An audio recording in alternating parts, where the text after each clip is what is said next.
우리가 누구를 뽑아야 되겠습니까? 원래는 이 아무나 뽑아도 상관이 없는 거예요. 왜냐니까 우리가 가야 할 세상은 천국이죠. 하나님이 계시는 영생의 나라입니다. 복된 나라죠. 근데 이 세상은 어차피 사람들이 사는 나라입니다. 우리 주님이 말하기를 제자들이, 동생들이 그랬죠. 형님, 자기를 나타내보자 하면 이 명절에 사람이 많이 모이는 예루살렘으로 얼른 올라가세요. 그러니까 예수님이 말하기를 내 때가 아직 안 됐다. 지금은 너희 때니까 너희나 올라가라. 내가 세상을 악하다 함으로 나를 미워한다 이렇게 말씀하셨습니다. 세상은 악한 거거든요. 세상에서 참 여러 가지 감동적인 이야기들도 있고 선한 것도 있지만 예수 그리스도가 없는 그곳은 세상은 악한 것입니다. 그래서 세상 사람들은 패가 나눠서 항상 싸우죠. 나는 이 사람이 좋고 너는 저 사람이 좋고 이래서 좋고 저래서 나쁘고 그러는 거예요. 그러나 여러분, 우리 크리스찬들은요, 과연 누구를 찍어야 됩니까? 하나님의 뜻에 가까운 사람을 찍어야 되겠죠. 가장 중요한 것은 뭐냐? 가장 중요한 것은 사람보다는 이 당이라는 것은, 원래 이 세상의 당은 정책이 있거든요. 정책. 우리 당이 추구하는 정책은 이것이다. 여러분, 하나님은 생명을 귀히 여깁니다. 우리가 생각해야 될 것은 다른 것은 모르겠지만 이 낙태, 뱃속에 있는 아기를 그 어머니 마음대로 지우는 것을 낙태라고 하잖아요. 얼마 전에 이 뉴욕에서는 주지사가 사인을 했는데 9개월도 낙태할 수 있다. 부모가 원하는 9개월은 애가 살아있잖아요. 7개월만 나오면 산다는 거 아니에요? 여러분, 낙태는요 생명입니다. 한마디로 얘기하면 인신공양이에요. 왜냐니까 내 자녀를 죽임으로 말미암아서 내가 잘 되는 거예요. 내가 그 아이 때문에 자기가 불편하거든요. 옛날엔 이 이스라엘 역사에 보면은 이스라엘과 암몬과 이 유다가 연합군이 돼가지고 모압을 쳤는데요. 모압에서 모압 왕이 전쟁을 하다가 지게 됐잖아요. 싸움에. 그러니까 자기 아들 황태자를 갖다가 제사를 지내죠. 몰렉에게 바칩니다. 몰렉에게. 그러니까 성경에 보면 그들에게 분함이 임함으로 라고 말하고 있어요. 무슨 얘기인지 잘 모르겠죠. 일단 이 성을 사수를 했어요. 자기 자식을 몰렉에게 불태워 바침으로 말미암아서. 성경에서 보면 가나안 사람들은 이 자기 자녀를 그 우상 신에게 불에다 태워서 바쳤습니다. 인신공양이죠. 지금도 그렇게 하면 큰일 나죠. 그렇지만 암암리에 그렇게 하는 술사들이 있습니다. 알지는 못하지만 그런 것들이 있다는 거예요. 여러분, 낙태는 인신공양이에요. 생명은 하나님께서 주신 거거든요. 우리 인간이 아무리 아이를 만들려고 해도 못 만드는 거예요. 사람을 만들려고 못 만드는 거예요. 하나님께서는 남자와 여자를 통해서 그 사람들을 만나게 해서 그 사람들로 말미암아 하나님께서는 섭리 속에서 아이를 만드는 것, 생산하는 겁니다. 창조하는 것이죠. 인간의 생명을 누가 만듭니까? 하나님밖에 없잖아요. 하나님 만든 그 생명을 갖다가 없애면 되겠어요? 내가 부모기 때문에, 엄마기 때문에 그럴 수는 없습니다. 부모도 그 아이는 자기 게 아니죠. 하나님 거죠. 불신자들은 자기 거라고 생각하는 거예요. 다른 종교인들은 자기 거라고 생각해요. 그래서 저 중동에 가면은 무슨 가문을 욕되게 했다 그래가지고 생매장을 시키기도 하고 죽이기도 하고 그러잖아요. 왜냐면 자기 거니까. 여러분, 사람의 생명은 아무리 자기 자식이라도 자기 게 아닙니다. 하나님 거예요. 우리가 그거를 알면은 악대를 할 수가 없습니다. 뿐만 아니라 이 성 문제입니다. 성. 요즘에 저 캘리포니아 같은 데 가면 이 초등학교 1학년, 유치원 이런 아이들한테, 킨더가든 이런 아이들한테 가르친다는 거예요. 너희는 너희가 원하는 대로 성을 결정할 수가 있어. 너는 네가 남자가 하고 싶으면 남자야. 네가 여자하고 싶으면 여자하고. 밤에 잘 때는 남자하고 낮에는 여자하고 그렇게 해도 돼. 네가 원하는 대로. 아침에는 뭐하고 저녁에는 뭐하고 마음대로 하는 거야. 여러분, 그게 말입니까? 뭡니까? 그게 뭐냐니까 이 사람의 생각은 한도 없고 끝도 없어요. 사람의 타락은, 부패는 한도 없고 끝도 없는 거예요. 오늘날 이 세상 사람들은요, 언론도 마찬가지예요. 자기들의 이 내러티브가 있어요. 자기들의 이 이념이 있다, 이념, 주장하는 이념. 그대로 신문을 쓰는 거예요. 그건 신문이 아니죠, 이제는. 언론이 아닙니다. 그거는 뭐냐면은, 자기들의 이 사상을 전파하는 전파지예요. 사상계입니다, 사상계. 이를테면, 문학사상. 이런 사상이죠. 언론이 아니죠. 언론의 탈을 쓰고 있지만. 하나님은 이 동성으로 성관계를 하는 사람들은 다 그냥 돌로 던져가지고 그냥 돌무더기 속에 그냥 갇히게 만들었어요.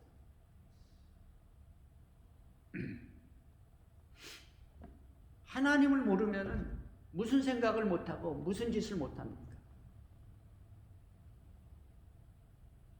하나님을 아는, 창조주를 아는 그런 사람들이 진정한 인생인 것이고 영생의 축복을 누리는 사람들이죠.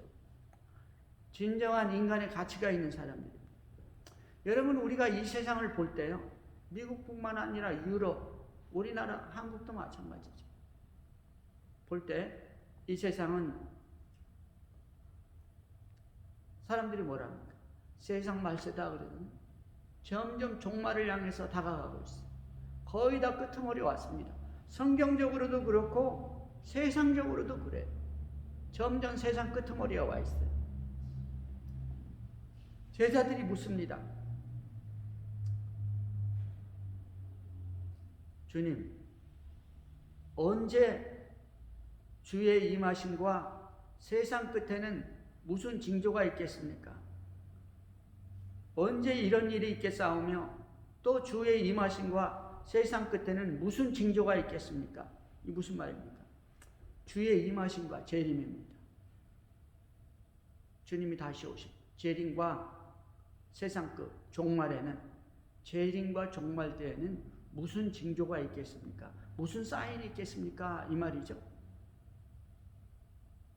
예수님께서 그러니까 대답을 하는데요, 24장 4절 이하에서 계속해서 말합니다.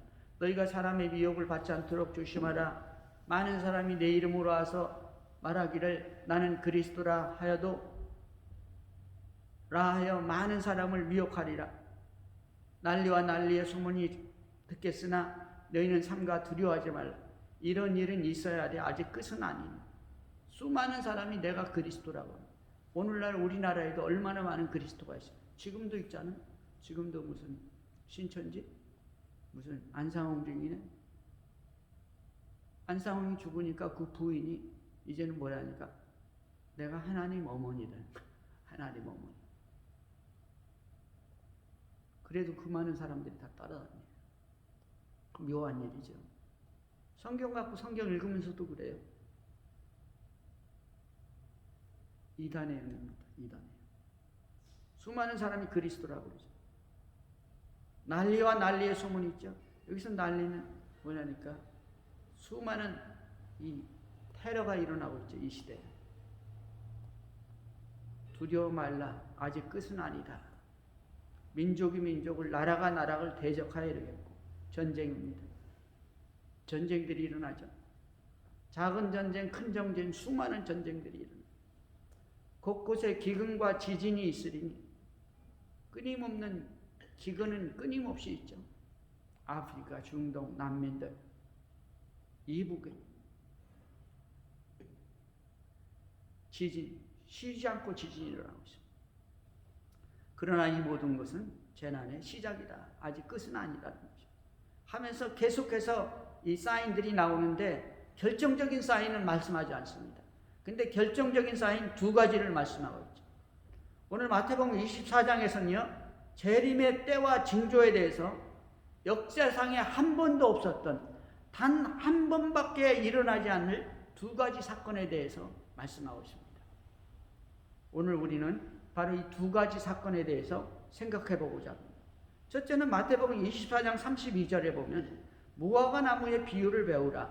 그 가지가 연하여지고 잎사귀를 내면 여름이 가까운 줄 아나니 이와 같이 너희도 이 모든 일을 보거든 인자가 가까이 곧 문 앞에 이른 줄 알라. 내가 진실로 너희에게 말하노니 이 세대가 지나기 전에 이 일이 일어나리라. 여러분, 첫 번째 징조는 무엇인가 하니까요, 무화과 나무의 비유를 배우라고 말씀하고 있습니다. 무화과 나무의 비유. 여러분, 이 첫 번째 징조에서 보면요, 오늘 34절에서 말하기 전에 말씀하실 때 이 세대가 지나가기 전에 이 일이 일어나리라. 이 세대가 지나가기 전에 이 일이 다 일어나리라. 예수님 종말이 온다는 거예요.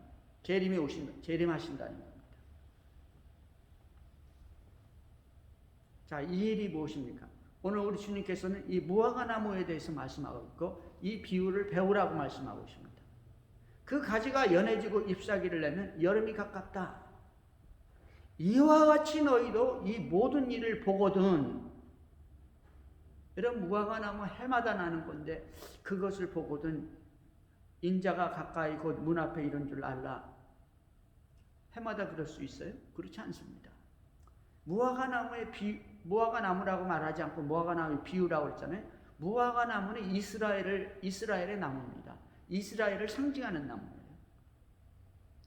다시 말하면 이 이스라엘이 가지가 연해지고 잎사귀를 내면 이스라엘 나라가 회복이 돼가지고 나라가 생겨가지고 회복이 되면 그러면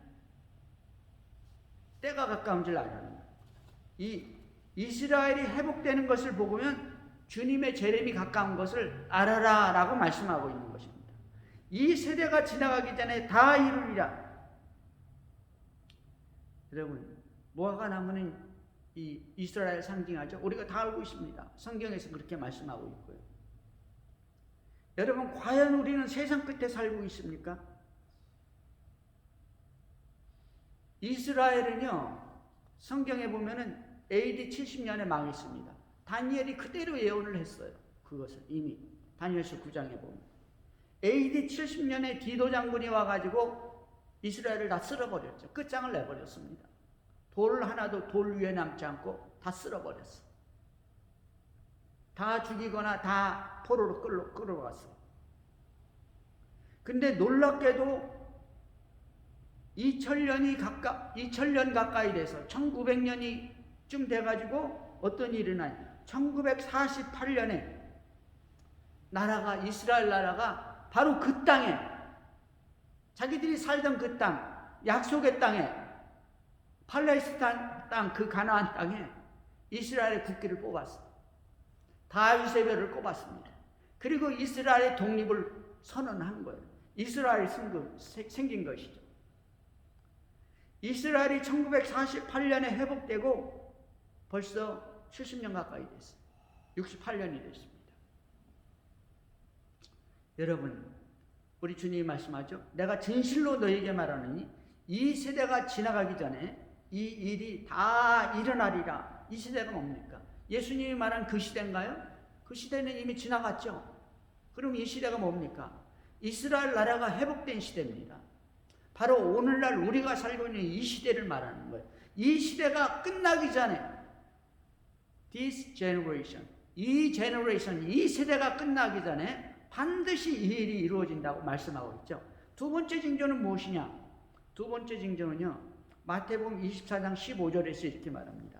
그러므로 너희가 선지자 다니엘이 말한 바 멸망에 가증한 것이 거룩한 곳에 선 것을 보거든 읽는 자는 깨달을지죠. 대환란이 시작된다는 것입니다. 뭐가? 선지자 다니엘이 말한 것 같이 멸망에 가증한 것이 거룩한 곳에 쓴 것을 보면은, 다시 말하면 멸망에 가증한 것이 거룩한 곳에 서면, 멸망에 가증한 것이 뭡니까? 우상이에요. 우상. 거룩한 곳은 뭐니까? 이스라엘 성전입니다. 이스라엘 성전에 우상이 있으면 그때는 이제 종말이 임하기 시작하는 겁니다. 환란이 시작되는 것이죠. 자, 그럼 선지자 다니엘이 이 예언한 것이 뭐입니까? 말한 것이 무엇입니까? 여러분, 선지자 다니엘은요, 세상 끝 재림의 때에 적그리스도가 나타날 것을 이야기를 했어요. 마태복음 24장 15절에서 주님은 바로 이 다니엘이 말한 선지자를 예언서를 가지고 그대로 적용을 하고 계십니다. 하나님께서는 다니엘에게요, 마태복음 9장 24절 이하에 보면 다니엘서 70일에 대해서 말씀하고 있어요. 70일에. 근데 70일에 뭐라 하니까 하나님께서 내 백성과 내 거룩한 성을 위하여 70일에를 기한으로 정했다라고 말하고 있어요. 70일에라는 것은요, 70년입니다. 70년. 70일에는 70 곱하기 70일이라는 것은 70날이 일에, 일주일 아니야? 일이라는 것은 일주일을 말하는 것이고요. 70이라는 것은 70 곱하기 7하면 77이 49, 490년이죠. 그런데 일이라는 것은 뭐냐면은 하루를 1년으로 계산합니다. 1년으로. 그래서 71회를 내 백성과 이스라엘 백성과 내 거룩한 성 예루살렘 성전을 위해서 71회를 기한으로 정했다고 하죠. 그때가 되면 어떻게 되냐니까, 첫째, 허물이 그치고 죄가 끝나고 죄악이 용서되며 영원한 의가 드러나며 환상과 예언이 응하며 지극한 이가 기름 부음을 받으리라. 여러분, 다섯 번째까지는 보면은 이 하늘나라 같아요. 하늘나라, 천국이 임한 것 같죠. 허물이 그치고 죄가 끝나고 죄악이 용서되고 영원한 의가 드러나고 환상과 예언이 응하고, 그렇죠? 하나님의 나라 아닙니까? 그런데 6절에 보면 지극히 거룩한 이가 기름 부음을 받으리라. 기름 부음을 받으라는 것은 예수님이 기름 부음 받는 거예요. 예수님이 성령의 기름 부으심을 받는 것이죠. 세례받고 기름 부음 받는 거예요. 그러니까 예수님 초림을 지금 말씀하고 있는 거예요. 초림. 그러니까 예수님이 오시면은 믿는 자 가운데서는 무슨 일들이 일어나냐면 허물이 그치고 죄가 끝나고 죄악이 용서되고 영원한 의가 드러나고 환상과 예언이 응하기 시작하는 거예요. 그래서 완전히 응하는 것은 뭐냐니까 예수님 재림할 때죠. 그래서 어떻게 되니까 예루살렘을 중건하라는 명령이 내린 그때부터 7년 영이 날 때부터 기름 부음을 받은 자 곧 왕이 일어나니까 70일에와 62일에가 지날 것이요. 70일에. 그 다음에 62일에. 그 다음에 7일에가 지나면 무슨 일이 일어나니까 예루살렘 성전이 씁니다. 그 다음에 62일에가 지나면 어떤 일이 일어나니까 기름 부음 받은 자가 끝납니다. 끊어질 것이요. 기름 부음 받은 자가 끝나면 어떻게 되냐니, 그게 무슨 말이냐니까 예수 그리스도가 죽는다 이 말이에요. 죽고 부활하고 승천하고 없어진다 이 말이에요. 62일에가 지나면. 그러면 69일에가 다 끝났잖아요. 한 일이 남았어요. 한 일에 7년 남았어요. 이제 7년. 근데 예수님이 부활 승천하고 7년 만에 역사가 다 이루어집니다. 7년 만에 어떤 일이 일어나니까 그가 장차 많은 사람들을 그가 그랬죠. 다니엘서 9장 27절. 그가 장차 많은 사람들과 더불어 한 이래 동안에 7년 동안에 언약을 굳게 맺고 그가 그 이래의 절반에 3년 반이죠. 그 이래의 절반에 제사와 예물을 금지할 것이며 또 포악하여 가증한 것이 날개를 의지하여 설 것이며 그랬죠. 그러니까 7년 동안 뭐냐니까 언약을 합니다. 언약. 자, 그런데 이 한 이래는 뭐냐니까 7년은 뭐냐니까 예수님 끝나고 7년이 와야 되는데 7년이 안 왔어요. 아직도 한 이래가 안 왔다고요. 그러면 69일회가 끝나고 한 일회 사이가 있거든요. 이게 뭐냐니까 이방인의 때입니다. 이방인의 때. 이 이방인의 때가 뭐냐니까 온 세계에 복음이 전파되는 시대예요. 예수의 시대예요. 이게 바로 성령의 시대인 것입니다. 그 한 일회가 오면은 성령 시대가 끝나버리는 거예요. 대환란 전에. 그러니까 이 예수 그리스도의 시대, 성령의 시대에 수많은 이방인들이 예수 믿고 구원받는 거예요. 그 속에 우리 민족과 나라도 있는 것이고 미국 사람도 있고 온 세계 사람 다 있어요. 예루살렘, 이스라엘이 아니라 이방인의 때. 근데 이 이방인의 때가 얼만큼 이어질지는 아무도 모릅니다. 그 당시에 사도들은 이방인의 때가 얼마 안 있는 줄 알았어요. 그러니까 예수님이 재림 그때 할 줄 알았어요. 자기들 살아생전에 할 줄 알았죠. 근데 그 이방인 때가 희한하게도 2000년 동안 지금 영속되고 있는 것이죠. 여러분, 저와 여러분이 구원받기 위해서 하나님께서는 은혜를 베푸는 시기인 것을 믿으시기를 주의 이름으로 축원합니다. 우리와 우리 자녀가, 우리 형제와 우리 이웃이 예수 믿고 구원받고 천국 백성이 되게 하기 위해서 하나님께서는 지금 은혜를 베풀고 계세요.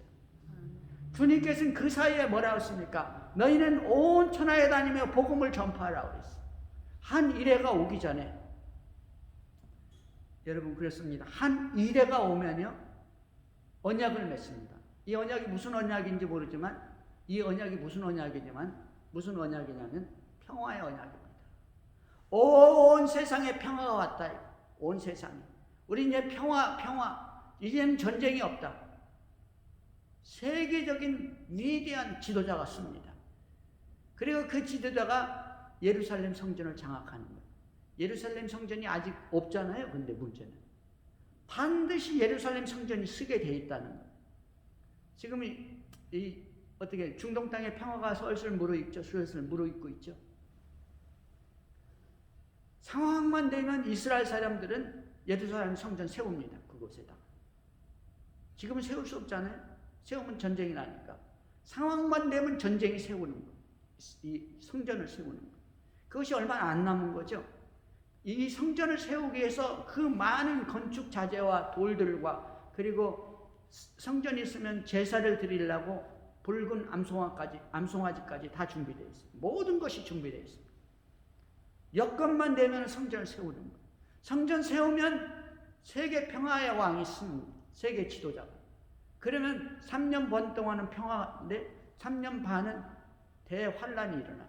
왜? 우상을 거기다 세우거든요. 예루살렘 성전에. 그리고 자기가 뭐가 되니까 하나님이 되는 거예요. 적그리스도죠. 적그리스도. 그러면 그 3년 반 동안에 대환란이 생기면서 세상은 마지막 주님께서 재림한다는 거예요. 3년 반 끝나면서. 여러분, 바로 이 두 가지가 빼도 박도 못하는 우리 주님께서 예언하신 인류 역사상, 세상 역사상 반드시 한 번 일어나는 예언을 말씀해 주신 것입니다. 여러분, 이 세대를 살아가는 우리는 우리 이 시대가 종말의 시대임을 알아야 되겠습니다. 세계적인 정치적인 여건, 문화적인 것, 환경적인 것, 사회적인 것 모든 걸 볼 때 종말이 가까운 거예요. 이 종말의 시대임을 알고 우리는 주의 재림을 준비해야 합니다. 어떻게 준비하냐? 첫째, 성경은 말하니 오늘 마태복음 24장 30절에서 말하니까 노아의 때와 같이 인자의 임함도 그러하리라. 노아의 때 홍수가 나기 전에 노아 방주에 들어가던 날까지 그 많은 사람들이 먹고 마시고 즐기고 장가들고 시집가고 아무 문제가 없었어요. 세상은 행복하고 세상은 즐겁고 자연은 아름답고 먹고 마시고 즐기고 인생은 아름답다 그러면서 즐겼어요. 홍수가 나서 그들을 다 멸하기까지 깨닫지 못하였고 멸망 때까지 깨닫지 못합니다. 인자의 임함도 이와 같으리라. 여러분, 주님이 말씀하시는 게 무엇입니까? 노아의 방주같이 방주를 지으라는 것입니다. 할렐루야. 여러분, 우리는 주의 말씀을 믿고 그 말씀으로 믿음으로 방주를 지어야 될 줄로 믿습니다. 믿음의 방주, 말씀의 방주를 지어야 해요. 두 번째, 우리 주님 말합니다. 마태복음 24장 42절. 그러므로 깨어있으라. 어느 날에 너희 주가 임할는지 너희가 알지 못함이니라. 어느 날에 임할지 모르는 거예요. 너희도 아는 바니 만일 집주인이 도둑이 어느 시각에 올 줄 알았다면 깨어있어 그 집을 뚫지 못하게 하였으리라. 이러므로 너희도 준비하고 있으라. 생각지 않은 때 인자가 오리라. 깨어있으라 그랬죠. 깨어 기도하라. 우리 주님께서 말씀하셨어요. 한시 동안도 깨어있을 수 없었더냐? 깨어 기도하라. 마귀가 우는 사자같이 너희를 잡으려고 한다는 것이죠. 마귀가 밀 까불듯이 까분다. 깨어서 기도하라는 것입니다. 여러분, 우리가 이 믿음의 방주를 어떻게 짓습니까? 깨어 기도함으로 믿음을 지킴으로 믿음의 방주를 지어야 할 줄로 믿습니다. 기도해야 되는 것이죠. 말씀으로 방주 짓죠. 기도함으로 방주를 짓습니다. 말씀과 기도는 우리의 믿음을 지키는 것입니다. 세 번째는 마태복음 25장에서 주님께서 말하기를 마지막 때를 위해서 기름을 준비하라고 말씀합니다. 기름을 준비하라. 열처녀 비유를 말씀하시면서 기름을 완벽하게 준비한 다섯 처녀는 신랑을 맞이해서 혼인잔치에 입성을 했습니다. 그러나 미련한 다섯 처녀는 기름이 있긴 있었지만은 예수를 믿고 기도도 했고 성령 충만도 체험했지만 그 기름이 충만하지 못한 거예요. 기름이 모자랐다 이거예요. 여러분은 말씀을 믿고 기도하면서 성령의 충만을 받고 이 성령의 충만함을 계속해서 기도함으로 유지해야 될 줄로 믿습니다. 여러분, 그렇습니다. 마지막 우리가 이 환난의 세상에서 천국에 들어가는 주님을 맞이할 수 있는 믿음의 방주는 무엇이냐? 주의 말씀을 믿고 지키고 기도함으로 믿음을 지키고 성령 충만을 계속 유지함으로 우리의 믿음을 지켜서 이 마지막 시대 환난을 이기고 주님을 맞이하는 저와 여러분이 되시기를 주의 이름으로 축원합니다. 아멘. 기도하겠습니다.